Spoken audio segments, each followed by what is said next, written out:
देखो, ये जो रूहानियत शब्द है ना, आज बाबा कहते हैं रूहानियत से सेवा करो। तो रूहानियत का इंग्लिश ट्रांसलेशन भी नहीं। रूहानियत ऐसा शब्द है कि उसका कई भाषाओं में ट्रांसलेशन भी नहीं हो सकता।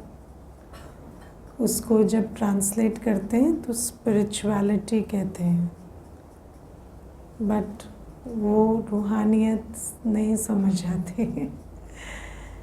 तो रूहानियत इतनी सूक्ष्म चीज़ है और रूहानियत के संकल्प मनसा सेवा का आधार है। जब रूहानियत होती है तो हमारे संकल्प से मनसा सेवा होती है। अब आप देखो कि कई बार भाई बहनें सोचते हैं कि हम कुछ भी नहीं कर रहे, मनसा सेवा कर रहे हैं, है ना। पर ऐसा नहीं हो सकता। क्लास भी नहीं है ना, अमृत वेला नहीं है, ना ही कोई सफल करते हैं कुछ, और यही समझते हैं कि हम मनसा सेवा कर रहे हैं। लेकिन मनसा सेवा तो बहुत पावरफुल स्थिति से होती है। मनसा सेवा के लिए तो आत्मा में रूहानियत चाहिए। अब रूहानियत तो तीसरी चीज़ है जो बाबा कहते हैं। दूसरी है पवित्रता, वो भी बहुत सूक्ष्म है। और जो मैंने आज तक अनुभव किया है कि पवित्रता को समझाना बहुत मुश्किल है। क्योंकि इतनी सूक्ष्म है, ज़्यादा समझाते हो तो उसके वाइब्रेशन ही खराब हो जाते। फिर जो मूल बात है वो है एक व्रता, है ना। और एक व्रता का संबंध पवित्रता से है, रूहानियत से है। तो पहले हमें क्या धारण करना है? एक व्रता। एक व्रता है हम, एक व्रता फिर किसके प्रति, है ना। एक व्रता उस एक के प्रति, शिव बाबा के प्रति एक व्रता है। ये पहली चीज़ है। अब एक व्रता क्या होता है?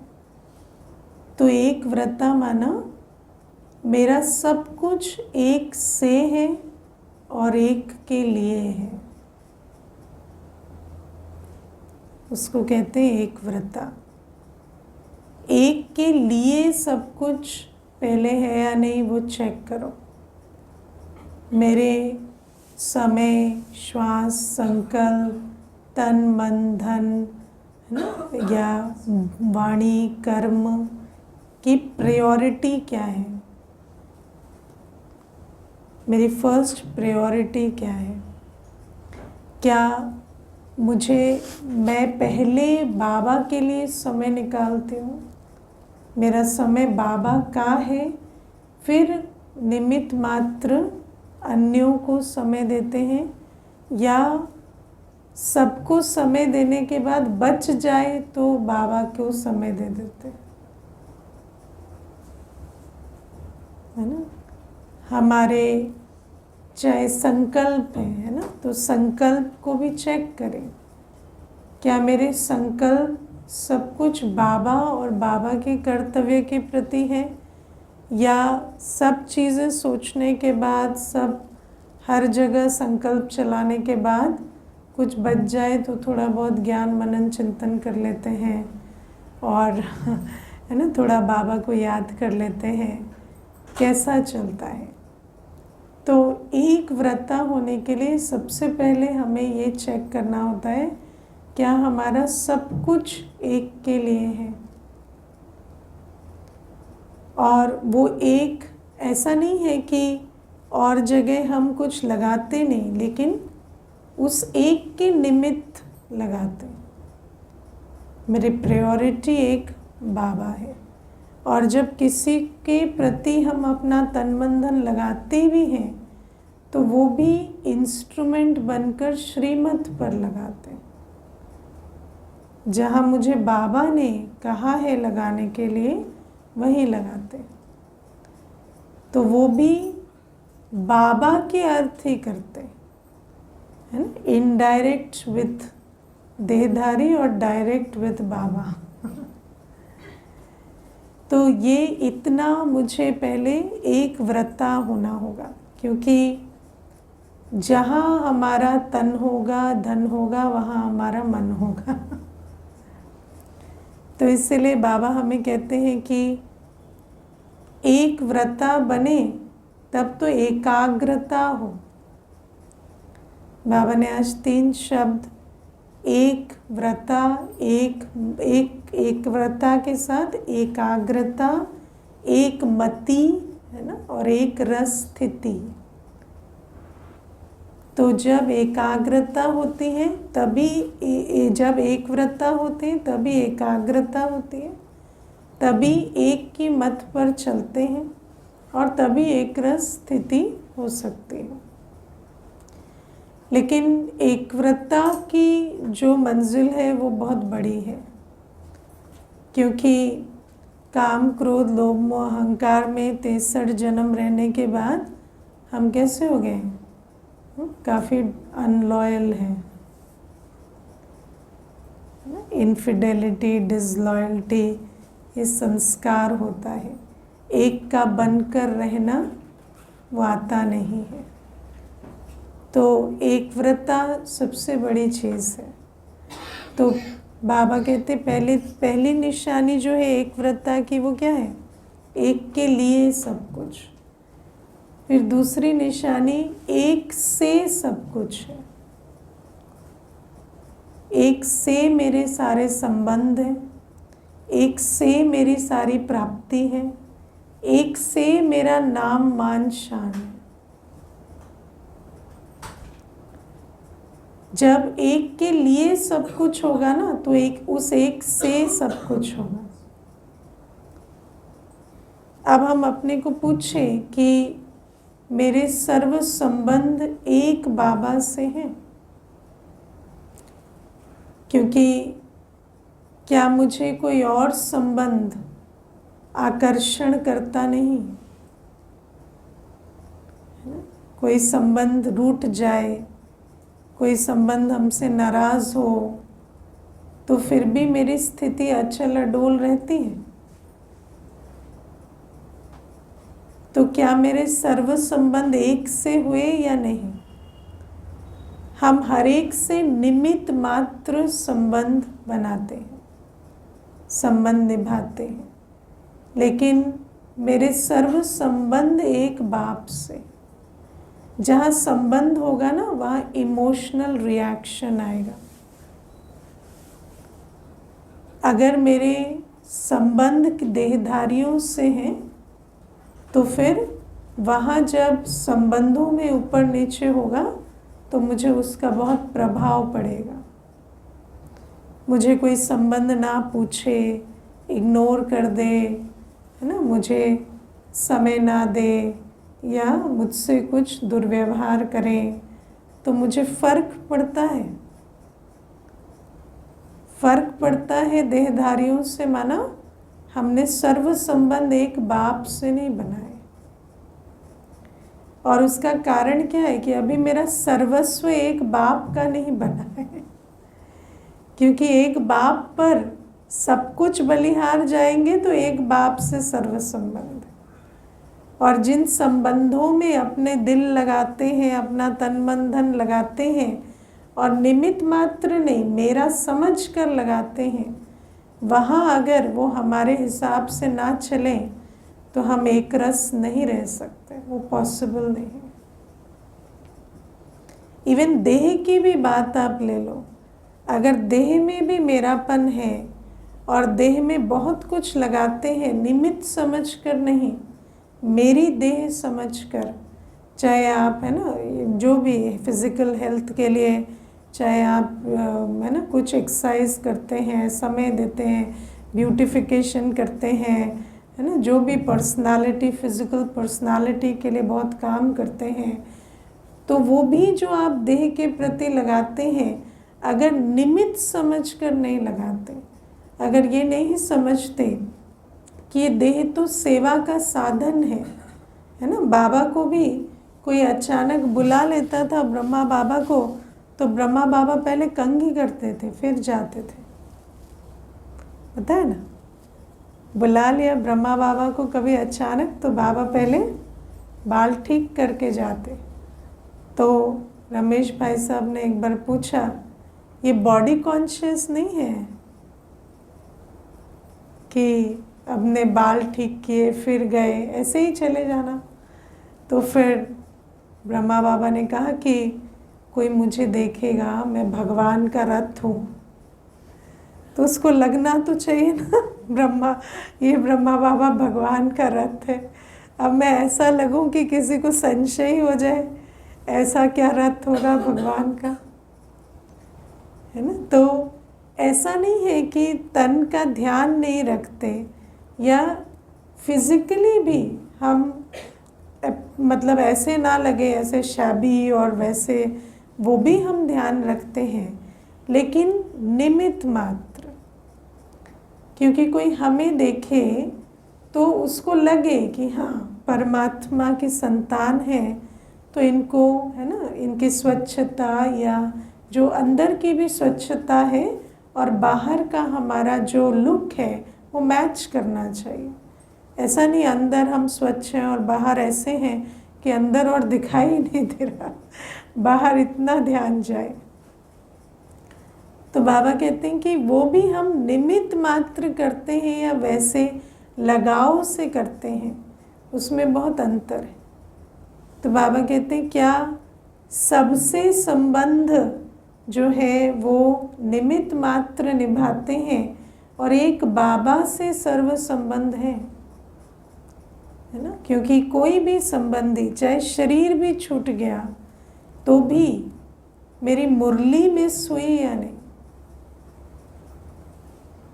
देह में भी कोई बात आ गई तो क्या मेरा योग मेरी मुरली में सुई या नहीं, क्योंकि उससे तो निमित्त मात्र संबंध है ना। जिससे सच्चा संबंध है, उस संबंध की जो रस्म रिवाज है, हर संबंध की रस्म रिवाज होती है ना। संबंध ऐसे से अंदर अंदर, है ना, संकल्पों में नहीं होते, संबंध प्रैक्टिकल होते। तो बाबा के साथ जो हमारा संबंध है, उसकी रस्म रिवाज क्या है? उसकी रस्म रिवाज है ब्राह्मण अमृत वेला बाबा के योग में रहे, मुरली के समय मुरली सुने, सेवा के समय सेवा के लिए उपस्थित रहे, जैसी सेवा वैसे उपस्थित रहे, है ना। पवित्रता किसी भी बात में खंडित ना, ये हमारी रस्म रिवाज है। अगर हम, मेरे संबंध एक बाप से है, तो फिर उस रस्म रिवाज को तो मुझे हमेशा मानना पड़ेगा। जैसे दुनिया में भी कहते हैं ना, आपको इतना प्यार था और आप इसी वक्त नहीं पहुंचे। आप कहते हो आप दुनिया में सबसे ज़्यादा हमें प्यार करते हो, और इतनी बड़ी बात हुई और आप पहुंचे ही नहीं, तो लहना देते हैं ना। तो संबंध वाला तो जहाँ जिस समय उस संबंध के लिए जो करना होता है वो करेगा ना। तो बाबा कहते हैं उतनी हमारी सर्व संबंध की भासना एक बाप से है। या हम बाबा को कहते हैं आज देखो, आज तो आप तो तीसरे नंबर पर आते हो ना, तो जो पहला दूसरा है वो आज बुला रहा है, तो आपको थोड़ा वेट करना पड़ेगा ना? ऐसा है। तो सर्व संबंध एक बाप से है, सर्व प्राप्तियां एक बाप से है। जिसकी सर्व प्राप्तियां एक बाप से है, वो हानि लाभ के भान से ऊपर उठ जाता है। क्योंकि दुनिया में कोई चीज़ मिली या खोई, उससे उसके इनर स्टेट को कोई फर्क नहीं पड़ता। जो मुझे बाबा से मिला वो मेरा निरंतर चलता रहे, है ना। जैसे एक बार दो भाई दोनों सेंटर आते थे।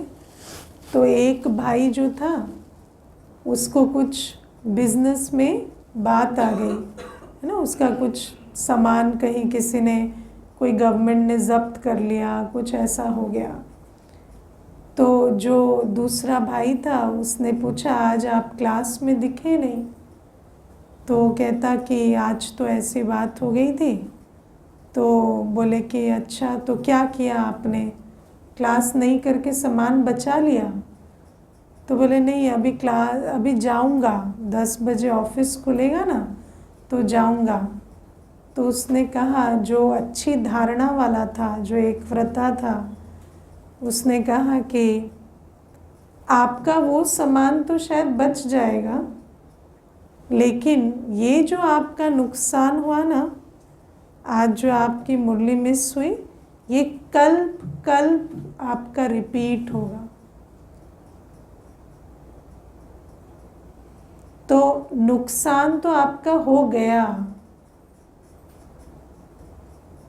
अभी आप सोच रहे हैं ना मेरा नुकसान होगा या नहीं होगा, तो नुकसान तो हो गया। वो तो माया का खेल है जो आप अभी जाकर करेंगे,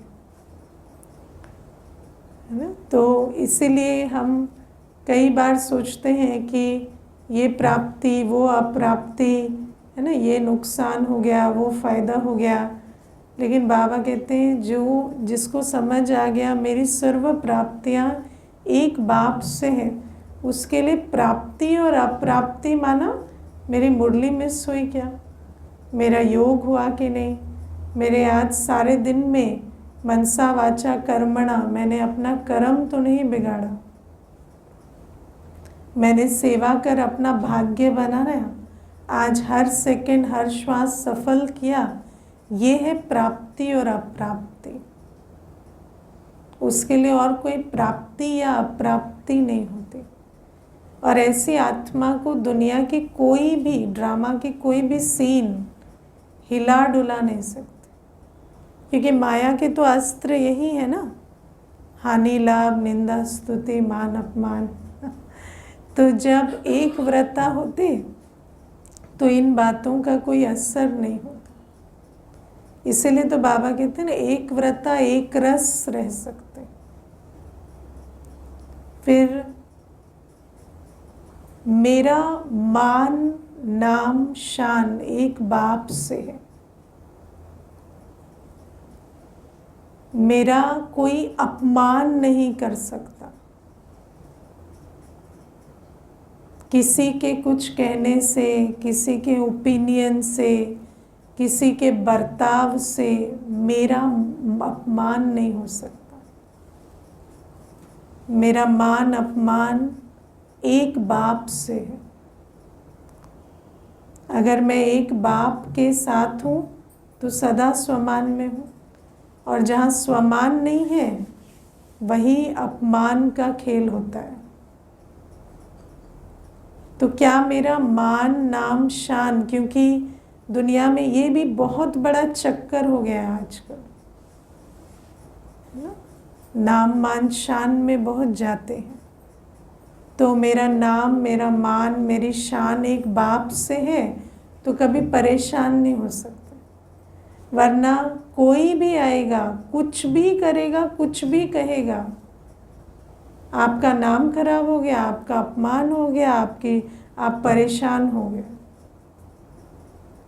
शान से भी परे चले जाते, भूल जाते हम कौन हैं। किसी भी, आजकल तो कोई रैंडम जिसको आप जानते भी नहीं, जिसका कोई लेना देना भी नहीं, वो भी कुछ कह के चला जाए, है ना, वो भी कुछ अपना ओपिनियन दे दे। मुझे अभी एक कोई कह रहे थे, हम शॉपिंग करने गए थे, तो वो जो कपड़े दिखा रहा था, जो सेल्समैन था, उसने कुछ उनकी बॉडी पर कमेंट कर दिया,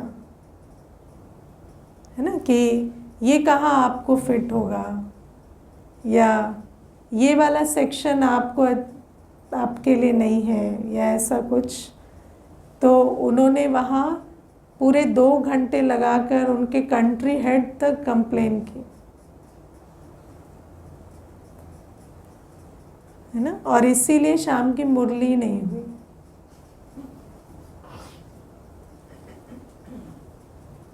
फिर उन्होंने अपॉलजी दी, ठीक है, तो फिर क्या हुआ, फिर मान वापस आ गया, है ना। तो ये जो हाँ, आजकल क्या है कि नाम, मान और शान कोई भी आपका डिस्ट्रॉय कर सकता है, और उससे आप इतनी हलचल में आ जाते हैं, है ना। लेकिन बाबा कहते हैं कि जब हमारा नाम, मान, शान एक बाप से है, तो इसीलिए आज बाबा ने कहा ना, 100 आएंगे नाराज करने, 100 आएंगे जो आपके पसंद की बात नहीं करेंगे, पसंद का व्यवहार नहीं करेंगे, तो क्या नाराज हो जाएंगे क्या? हमारी खुशी इतनी सस्ती है क्या? कोई भी आए और उसको छीन ले। हमारा मान इतना सस्ता है कि कोई किसी के भी बोल से, शब्द से हम अपमानित हो जाते हैं, व्यवहार से अपमानित हो जाते हैं। तो बाबा हमें कहते हैं, जब बाप से मेरा नाम, मान, शान है, और मैंने आज मुरली सुनी है कि मुझे बाबा क्या कह रहा है, तो मेरी बुद्धि में तो वही चलना चाहिए ना, कि बाबा ने तो मुझे ये वरदान दिए, बाबा ने मुझे ये महिमा की है, मेरा ये टाइटल है आज का। फिर कोई कुछ भी कहे, उससे आपको क्या फर्क पड़ता है ना? इसीलिए सब कुछ निमित्त मात्र है, किसी चीज में मेरा कुछ नहीं, है ना। अगर आप समझेंगे मेरा मान, मेरा नाम, तो मेरा कहाँ से आया? बाप का मान और नाम जैसा है वो मेरा है, और ये इस खेल से ऊपर उठने के लिए एक व्रता ही बनना होता है, वरना आजकल तो सारे दिन यही चक्कर है ना। उसने प्रशंसा कर दी, उसने निंदा कर दी, उसने ऐसा कर दिया। तो बाबा हमें कहते हैं कि इतना हमें उपराम होना होगा। फिर एक व्रता में हमें ये भी समझना है कि मेरा संस्कार, मेरा कर्तव्य, है ना, मेरी ड्यूटी, मेरी रिस्पॉन्सिबिलिटी नहीं, जो बाप का सो मेरा, मेरा कोई संस्कार नहीं, मुझे ये अच्छा लगता है, मुझे ये बुरा लगता है, नहीं, जो बाप को अच्छा लगता है वो मुझे अच्छा लगता है, जो बाप को, जिस बात को बाबा मना करते हैं वो मुझे पसंद नहीं, है ना। जो बाप का कर्तव्य है सो मेरा कर्तव्य है, मेरा कर्तव्य कोई अलग से नहीं, जो बाबा ने मुझे कर्तव्य दिया है मेरा कर्तव्य वही है ना। कोई व्यक्ति, वस्तु मेरी है, जो बाप का है सो मेरा है ना। बाप के थ्रू मेरा संबंध, जो बाप का नहीं वो मेरा भी नहीं समझ है? इतना हमें एक व्रता होना चाहिए। मुझे याद है 2 माताएं ज्ञान में आई, एक आई दूसरी को लेकर आई, दोनों सिर हिला हिला के खूब मुरलियाँ सुने, फिर एक गई तो दूसरी को भी ले गई। तो मैं भाई को बोल रही थी, एक व्रता का पाठ तो इन्होंने एक दूसरे के प्रति बहुत अच्छा पक्का किया, क्योंकि ज्ञान में आए, युगल ने विघन डाला, सब कुछ हुआ, बच्चों ने नाराजगी दिखाई, लेकिन माता अच्छा लडोल रही दोनों। लेकिन जब एक गई तो दूसरी उसके पीछे पीछे चली गई, वो आई भी इकट्ठे और गई भी इकट्ठे, है ना। तो एक व्रता कितनी है, कि उनका आना भी साथ में और जाना भी साथ। तो बाबा कहते हैं ऐसा एक व्रता एक बाप के साथ बनना है ना। बाबा इसका नहीं तो मेरा भी नहीं।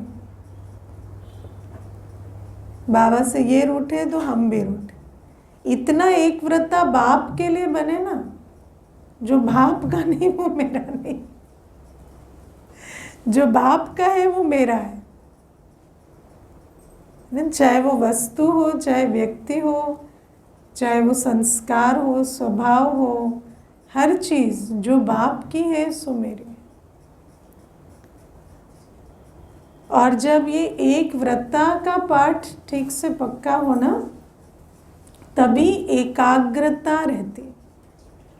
वरना तो हर छोटी बड़ी बात हमारा ध्यान भटका देती है, हम चक्कर टक्कर में आ जाते हैं।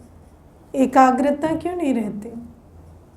क्योंकि बहुतों से दिल लगी हुई है, बहुतों में मेरापन है, तो वो सारा मेरापन खींचता है।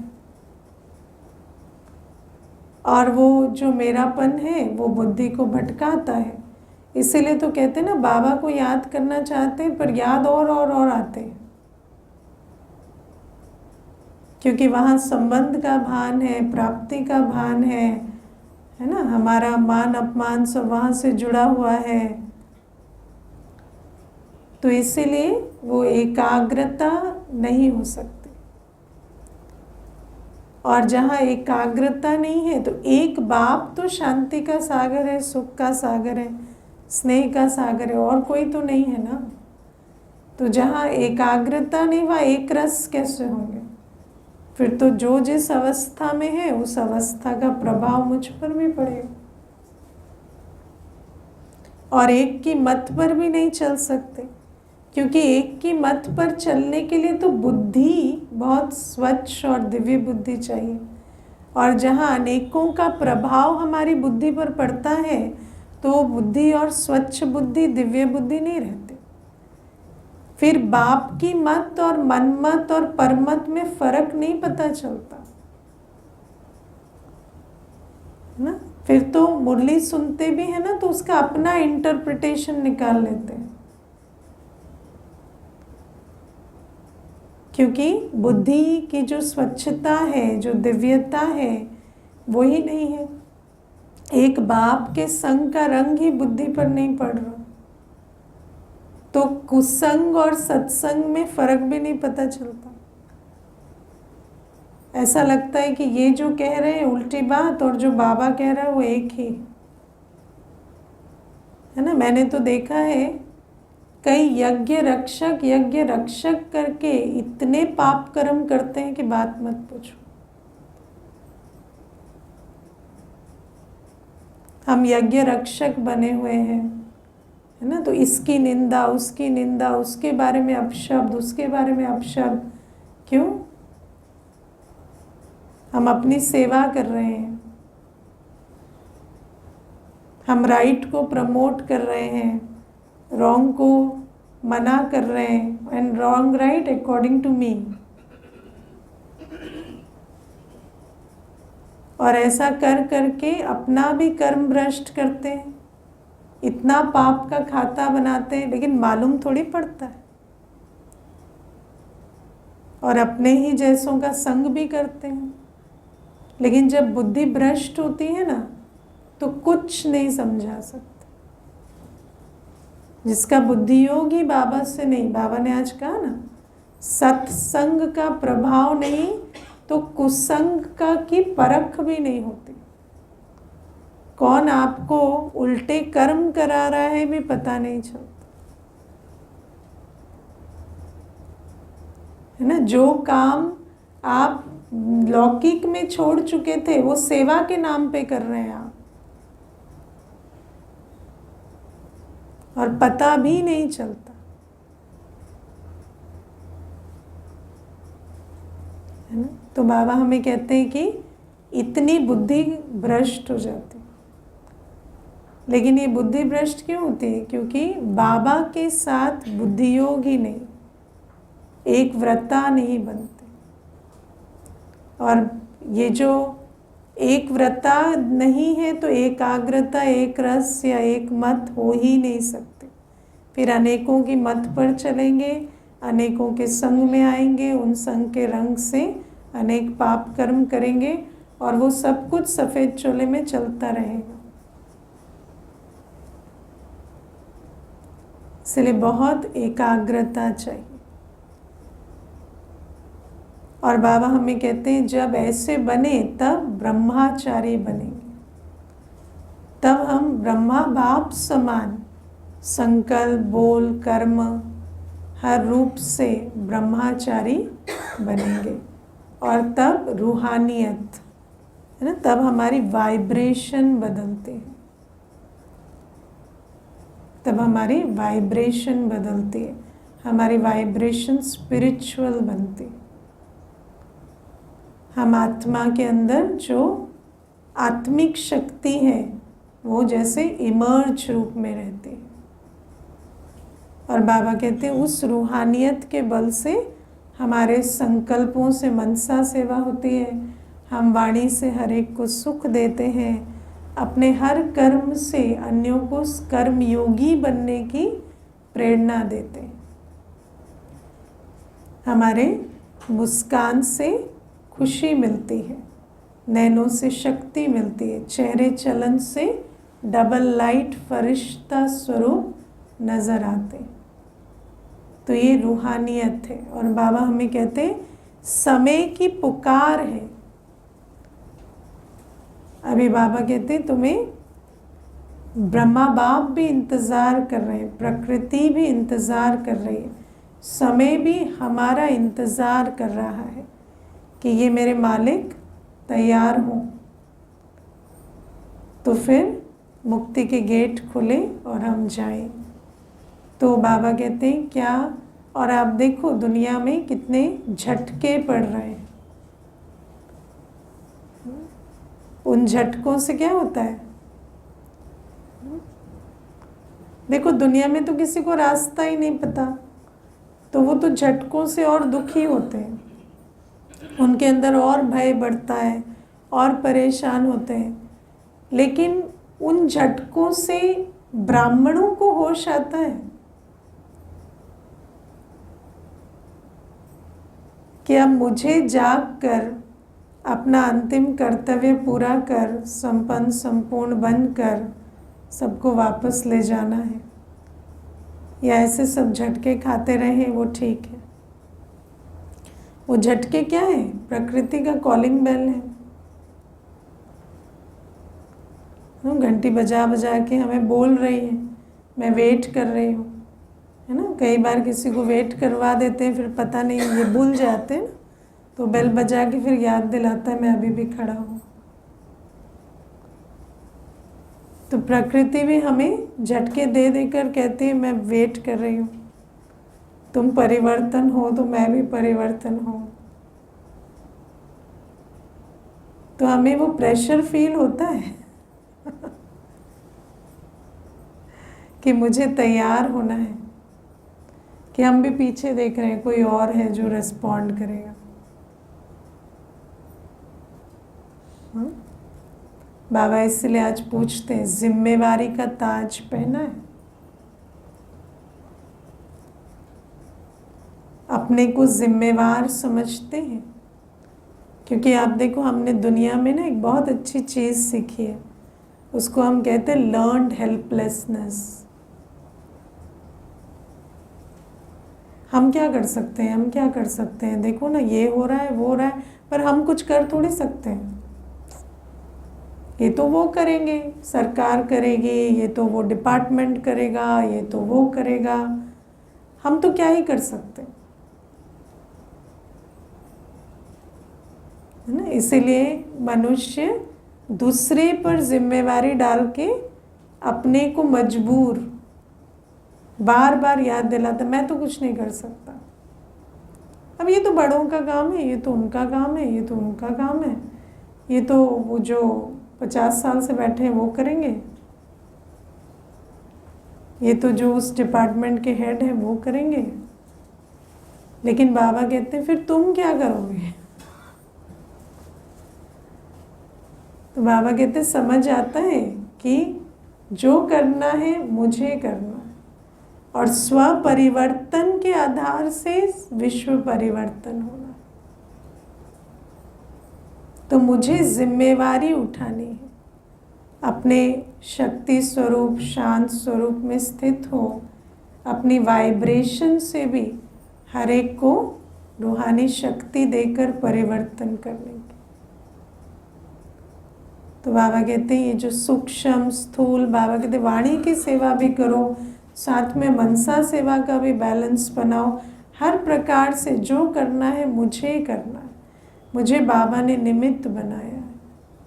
ये जिम्मेवारी का ताज समझते हो? या जो करना है स्टेज के इस तरफ बैठने वाले करेंगे, हम बस क्लास सुनेंगे, सिर लाएंगे, चले जाएंगे, ऐसा?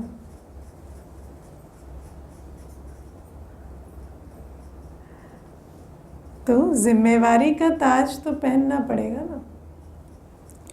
फिर बाबा हमें आज बहुत अच्छी बात कहते कि जब ऐसी मनोवृत्ति रखते हैं तो डबल कमाई होती। खुद के स्वपुरुषार्थ की तो कमाई होती ही है, लेकिन जो भी हम श्रीमत पर करते हैं वो खाली नहीं जाता, उसमें दुआओं की भी कमाई होती है और अपना भी खाना बढ़ता है। तो हम ये ना समझे हम बस कर रहे हैं। बाबा कहते करने के साथ पदम गुणा प्राप्ति जो है वो आपे ही होती है, ईश्वरीय नियम है। और फिर बाबा ने आज कहा कि दुआएं दो, दुआएं लो, हर समय दुआएं देना, दुआएं लेना। दुआएं देना क्या क्या है? अपनी स्थिति के आधार से। क्योंकि अब हम सोचें कि दुआओं का पात्र कौन है, तो दुआएं तो किसी को नहीं मिलेंगी। कोई पात्र है क्या आज? सब पात्र हैं या कोई भी नहीं है? वो तो आप पर है कि आप किसको दुआएं देंगे, है ना। अगर हमारी स्थिति मजबूत है तो हर आत्मा पात्र है दुआओं की, और अगर मेरी स्थिति कमज़ोर है तो मुझे हर एक में कारण नजर आएगा, इसको क्या दुआएं दें, ये तो ऐसे करता है, ये तो ऐसे बोलता है, ये तो ऐसा है। तो हर एक में कोई ना कोई कारण नजर आएगा दुआओं का ऑपोजिट देने का। तो बाबा कहते दुआएं दो और दुआएं लो, क्योंकि देने वाले की झोली आप में ही भरती। और बाबा कहते हैं हमेशा साक्षी होकर खेल को देखो, किसी बात में नाराज नहीं होना। और बाबा ने बहुत अच्छी एक बात कही, तुम सिर्फ राजी होने का खेल देखेंगे, नाराज होने का नहीं देखेंगे। मुझे बहुत साल पहले बड़ी दीदी ने कहा था बस हम पेपर देंगे, आप लोग कुछ नहीं देंगे। आप लोगों को कोई पेपर नहीं देने, आप लोगों को कुछ नहीं करना, है ना। तो मैंने सोचा कि हाँ सही बात है, पेपर सब देंगे, है ना। तो वो भी तो पेपर देकर बैठे, हम भी पेपर देंगे। तो बाबा कहते हैं क्या सिर्फ राजी होने का खेल देखोगे, नाराज होने का नहीं देखो। तो सारे प्रकार की सीन आई और उसमें हमें अपनी रूहानियत की शक्ति से उसमें भी राजी रहना है, राजी करना है। हमें कभी न नाराज होना है न नाराज करना है। लेकिन ये जो सारे लक्षण है ना, ये तब धारण होते हैं जब एक व्रता बनते। इनका ये जो सारे छोटी छोटी क्वालिटीज़ जो बाबा बताते हैं, ये तब होंगी जब हम एक व्रता है। अगर हमारी अभी भी हमारा वस्तु व्यक्ति वैभव से दिल लगी हुई है तो फिर वो क्या दे रहा है उससे बहुत फर्क पड़ेगा। कौन नाराज़ हो रहा है, कौन क्या हो रहा है। और जब उसके नाराज़ होने से हम नाराज़ हो गए तो राज़ी कहाँ करेंगे किसे। ठीक है। ओम शांति।